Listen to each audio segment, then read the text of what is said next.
월요일 새벽 예배입니다. 사사기 21장 16절부터 25절 말씀입니다. 잠시 기도하겠습니다. 하나님, 오늘 사사기의 말씀을 마무리합니다.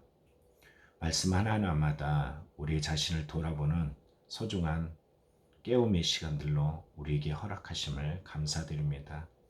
사사기가 마무리되는 오늘 이 시점에서도 이 추석 명절에 깨어가며 기도하며 주를 찾는 이들에게 그러한 가르침과 삶 속의 자신을 더 깊이 들여다 봄을 통하여서 하나님 원하시는 사람으로 또 변화되고 성장하고 성숙하는 계기로 삼게 하여 주시옵소서.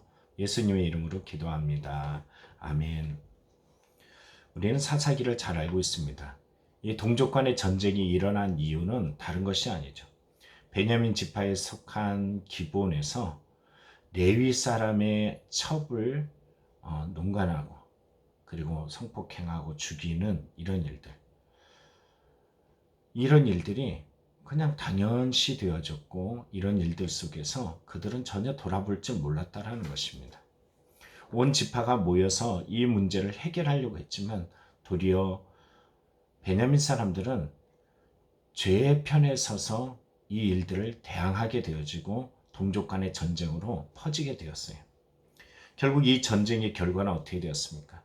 베냐민 지파가 2번을 이기게 됐지만 마지막 3번째 전쟁을 통해서 이들은 600명 정도 남고 나머지는 다 몰살하는 일이 되었습니다.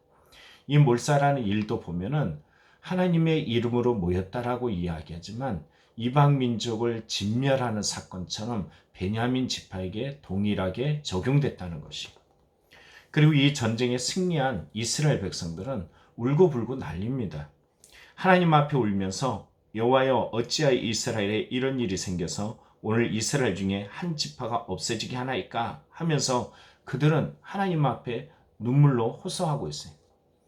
그렇지만 이곳에서 그들이 맹세한 한 가지의 내용과 또 하나는 이 총에 참석하지 않는 형제들에 대해서 행동하는 모습은 또 한번 이방 사람들과 다르지 않는 모습이라는 것이죠. 하나는 자신들의 딸을 베냐민에게 시집보내지 않겠다라는 맹세를 해버리고 맙니다. 또 하나는 뭐냐 하면은 이 문제로 말미암아서 총에 참석하지 않은, 다시 말하면 베냐민 지파 600명의 사람들, 한 지파가 사라지기에 이 지파가 다시 한번 회복하기 위해 아내들이 필요한데 이 아내를 제공하기 위해서 그들이 머리를 쥐어짜고 생각한 것은 다름 아니에요. 요단 동편의 야베스 사람들을 진멸시키고 남녀노소 죽이고 그리고 400명의 처녀들을 데리고 왔다는 것입니다. 하나님 앞에 전혀 아무렇지도 않게 행동하고 있는 이들의 모습들, 과연 우리는 베냐민 지파 기브온 사람들이 행동했던 모습하고 그리고 이 모습이 이방 민족 사람들 가운데서 과연 그들보다 낫느냐라는 질문을 할 수밖에 없습니다. 이렇게 행동하면서 그들은 남은 베냐민 사람 600명의 아내를 제공해서 그 베냐민 지파를 회복하려고 하지만 야베스 길르앗 사람들을 데려온 400명으로 말미암아 200명의 부족함을 느끼게 됩니다. 오늘 본문에 보면 다시 한번 이런 부족함에서 또 이들은 사악하고 폭력적인 행동을 서슴지 않고 하는 모습을 보는데, 회중의 장로들의 생각일까요? 아니면 모두의 생각일까요? 공감했으니까 모두의 생각이라 하는 것이 옳을 것입니다. 19절에 이렇게 말해요. 실로에 매년 여호와의 명절이 있어. 그러니까 그곳에 올라가서 납치해라. 이렇게 얘기하는 겁니다. 이들의 이 모습을 성경에 보면 21절에 200명에게 베냐민 지파 사람들에게 이래 하라는 거예요.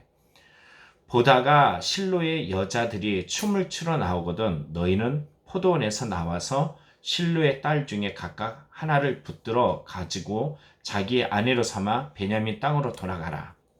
근데 이 붙들어라는 원어를 보면은 하투프라는 말은 동사로 사악하고 폭력적인 사람들이 무고한 사람들을 강압적으로 붙잡는 것을 말합니다. 또한 사자가 먹잇감을 발견했을 때 그 잡은 것을 먹기 위해서 밟고 있는 모습을 표현하기도 하는 단어입니다. 이들의 행동이 얼마나 사악한지, 이들의 행동이 얼마나 잔혹한지 우리는 성경 속에서 발견할 수 있습니다. 그런데 오늘 이 일을 통해서 베냐민 지파를 몰살했던 사건, 야베스 길르앗 사람들의 남녀노소를 진멸시키고 처녀 400명을 데려온 사건, 이것들을 우리 다시 한번 생각해 보면 200명이 남은 베냐민 사람들을 통해서 그들을 베냐민을 회복하기 위해서 또 실로에 있는 여호와의 명절에 행하는 죄악들, 여러분 이것이 성공적으로 이루어진 것이 맞을까요? 23절에 보면 이렇게 말합니다. 베냐민 자손이 그같이 행하여 춤추는 여자들 중에서 자기들의 숫자대로 붙들어 아내로 삼아 자기 기업에 돌아가서 성읍을 건축하고 거기에 거주하였더라. 분명히 성경은 성공한 것 같아요. 그렇지만 이게 과연 성공한 것일까? 그리고 이것의 성공을 목도하고 그리고 자신들이 원했던 대로 되는 것을 지켜봤던 이스라엘은 이렇게 말합니다. 그때 이스라엘 자손이 그곳에서 각기 자기의 집과 자기의 가족에게로 돌아갔으니 곧 각기 그곳에서 나와서 자기의 기업으로 돌아갔더라. 그들이 원하는 성공을 이뤄간 것 같아요. 그러나 성경은 이것을 성공이라고 말하지 않습니다. 25절에 보면 그때 이스라엘의 왕이 없으므로 사람이 각기 자기의 소견에 옳은 대로 행하였더라. 다시 말하면 자기 멋대로 했다는 거예요. 여호와 이름으로 모여서 베냐민 지파를 단죄하고 또 죄인들을 내어놓아야 될 시점에 도리어 죄인들과 한패가 되어졌고 이 한패인 베냐민 지파를 몰아내기 위해서 그들이 군사를 일으켜서 3번이나 강력한 전쟁 속에 2번을 패하고 마지막 3번째 600명만 남고 나머지를 진멸했던 사건, 그 베냐민 지파 중에 600명을 또 회복하고자 여호와께 어찌하여 이런 일이 일어났냐니까 호소하면서도 그들의 마음속에는 사실 다시 돌아가는 것이 있어요. 그게 뭘까요?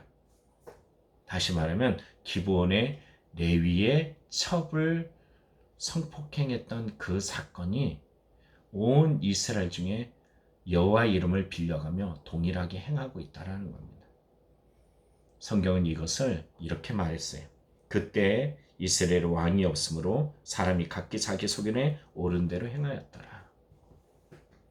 내가 옳다고 생각하고 내가 기도했다고 생각하고 내가 하나님의 뜻에 의해서 행동한다고 그렇게 말하면서 우리 자신이 실상은 내 소견대로 행하고 있지는 않은지 우린 돌아봐야 될 것입니다.